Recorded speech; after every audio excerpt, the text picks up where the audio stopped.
It's March and this is starting to become an exciting time of the year. It is time to start sowing some of your seeds if you haven't already started. Now, if you're new to growing seeds and you don't know what to do or how to do it, I've come up with 10 points that will help you succeed in growing your own fruits and vegetables this year. Now, the first point, and probably the most important point, is the seeds that you're wanting to sow, can they tolerate a cooler temperature? Now, it's March, we are still having a lot of hard frosts, and in fact last night it got down to about -5 here in my polytunnel. That is quite cold. So whatever you're going to be sowing at this time of year needs to be able to tolerate a light frost. If it gets much lower and it gets very cold, you must cover them with a bit of fleece. But there is no point trying to grow your cucumbers, your maybe courgettes, maybe squashes or even corn, that kind of thing at this time of year. It is just far too early. They are definitely not frost tolerant and they will die extremely quickly. In fact, they like a temperature above around about 10 degrees overnight. So those kind of things can wait a little bit longer. Now, I know it's really easy to get overexcited and want to plant some of these softer varieties, but there is absolutely no point. And all you'll end up with is disappointment. So make sure when you are choosing the seeds to grow at this time of year that it can handle that kind of temperature. Now, you've got your brassicas, you've got your onions, kohlrabi, your spinach, certain lettuces. All these simple things can be sown at this time of year. Even beetroots, your peas, your broad beans, again, can tolerate a certain amount of cold weather. So focus on these kind of things first before you move on to those more warmth-loving plants. The second important thing to ask yourself, do you have somewhere to put those seedlings? Even the hardier seedlings to try this time of year still need some protection, and they do need to be grown and sown under cover.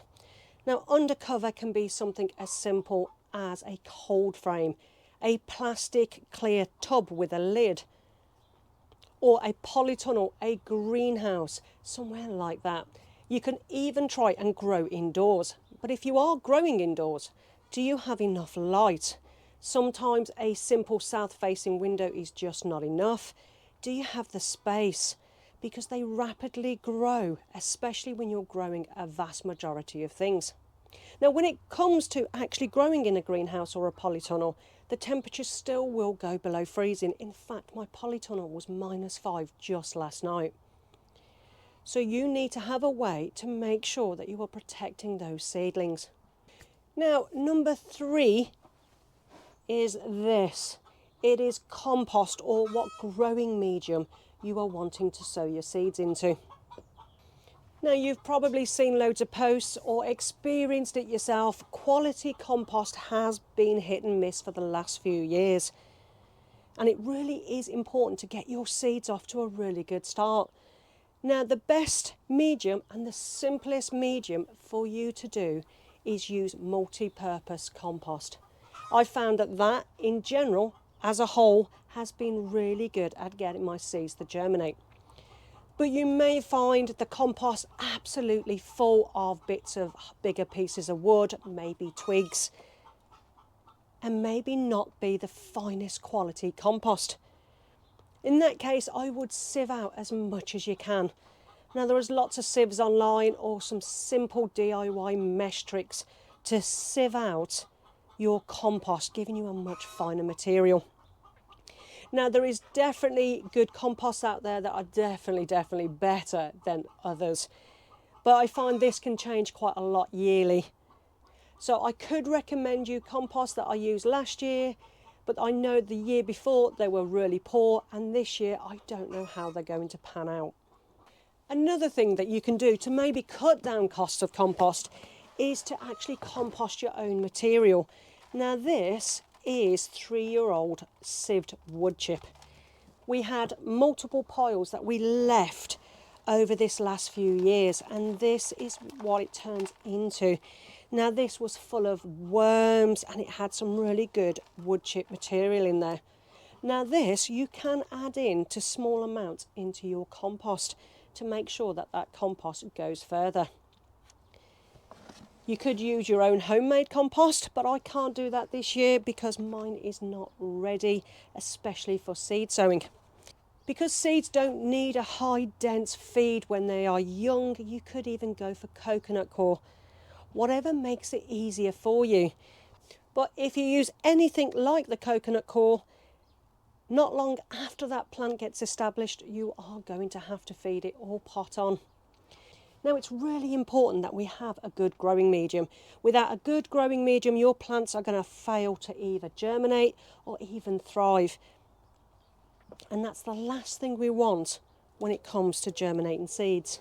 For things like chilies and tomatoes, I'll add a little bit of perlite just to aid in drainage. But everything else in general goes straight into my multi-purpose compost. Now, number 4, you need to consider if you are growing into pots and keeping them under cover, what are you going to sow those plants into? Now, there is lots and lots of options out there. Anything from seed cell trays to trays with no cells to even your pots or even recycled things that you can sow your seeds into. Now this is an old grape container and it already has drainage holes on the bottom. And I like to recycle these as much as possible. Now one of the things you could even use is toilet rolls. You could stack these up in a tray with drainage holes and pile them all in and then direct sow your seeds into these toilet rolls after filling them with compost. That is another good way. Now you may be wanting to grow directly. You don't have to grow straight into cells, into pots or even trays. But at this time of year, it does come in handy because you can protect those plants a little bit. Direct sowing is just sowing those seeds direct in the ground where you want them to grow. Now this can work really well for peas, maybe broad beans, things like that at this time of year. But bear in mind, direct sowing can have issues. If the weather really turns and we start getting an awful lot of rain, that can rot those seeds directly in the ground. Mice, foxes, badgers, all have a real good habit of disturbing our seeds that we place into the ground. I can't direct sow my peas and beans because I have mice that come along and remove those seeds for me. Now we're on to number 5, and I think this is probably one of the biggest mistakes I see people do, and it is watering.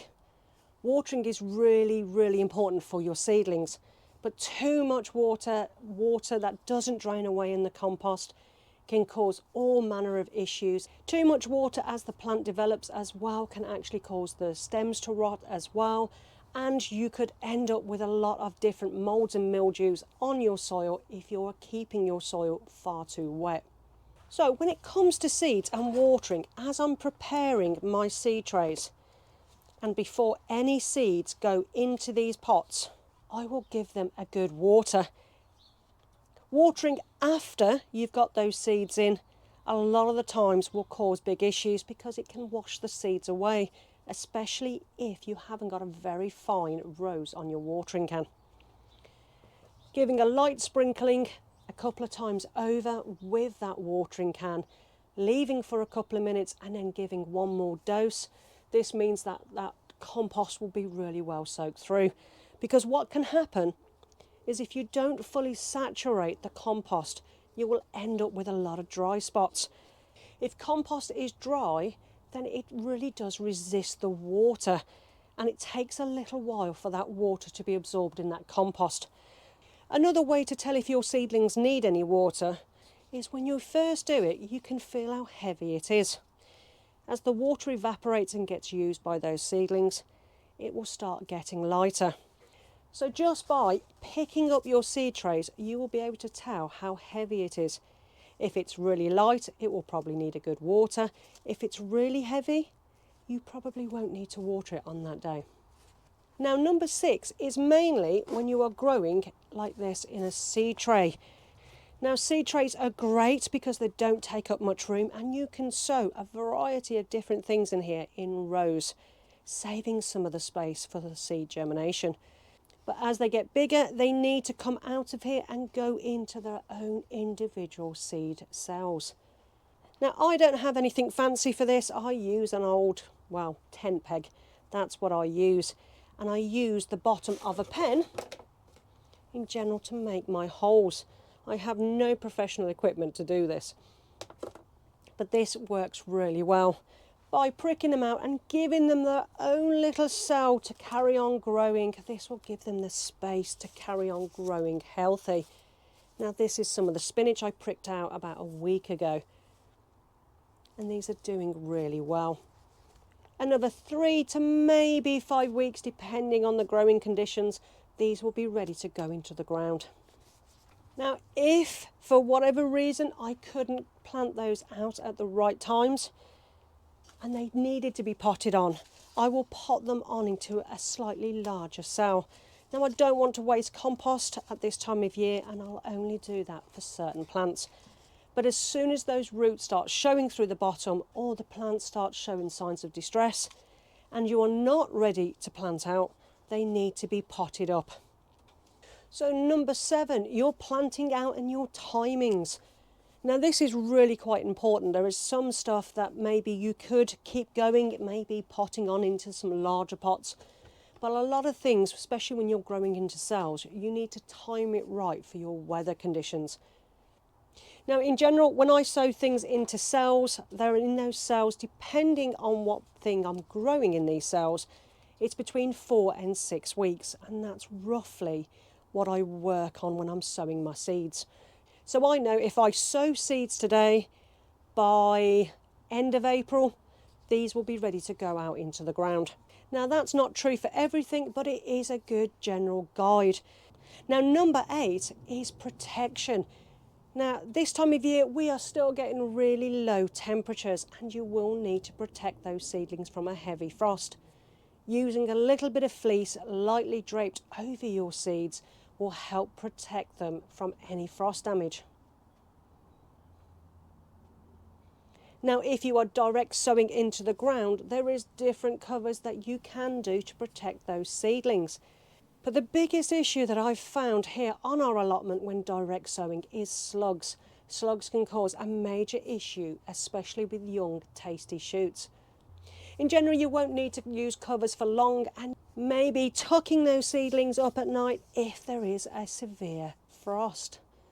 Now, number 9 can be the worst thing for any gardener or grower to go through, and that is slug and pest damage. If you've been growing for a while, you have probably lost crops to slugs in the past, and it is absolutely devastating.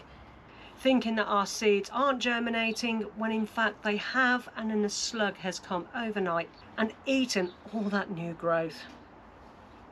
Slugs love a good hiding place, and one of the places that they do love is in between your pots. If it's moist in there and dark, they will happily hide away. So one of the key things to think about wherever you're sowing your seeds is, can you control the slug population somewhat?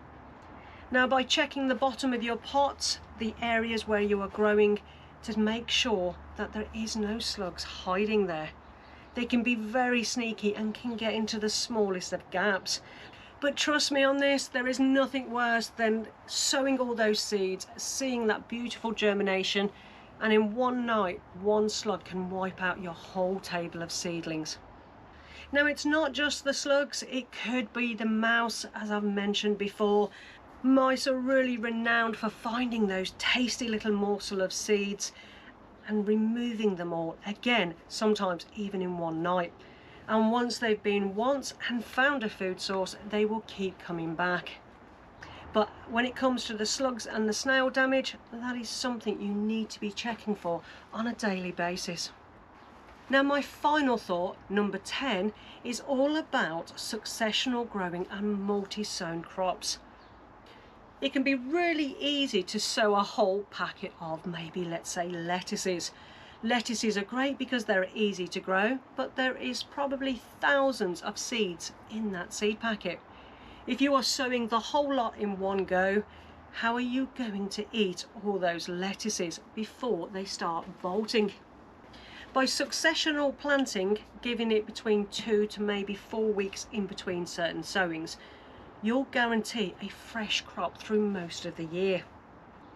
Now, we eat a lot of lettuces and the chickens do love a little bit of fresh lettuce, so we do sow plenty. And especially with lettuces, you can just harvest the outer leaves at a time to make that crop last even longer. By the time you want another harvest again, those outer leaves have probably grown on a little bit more, which can then be harvested again. So from this month onwards, just sowing a few lettuces at a time to give you a successional crop. Now, it's not just successional growing, it can also be multi-sown seeds. There is a lot of seeds out there that you can multi-sow, giving more crops for a much smaller space. One of these crops I do with is beetroot. I always multi-sow my beetroot seeds 4 to a cell. These 4 beetroot, once they're grown, will go into the ground, and I will harvest the biggest out of that bunch as we go along, leaving the smaller ones to carry on maturing. This gives me more crop in a smaller area, and there are lots of things out there that you can multi-sow successfully, saving you money on compost and saving your space in your growing area. So that is my 10 things to consider when you're sowing seeds in March. Next week I will be starting my tomatoes and my potatoes here on my allotment, and those videos will be coming out next week.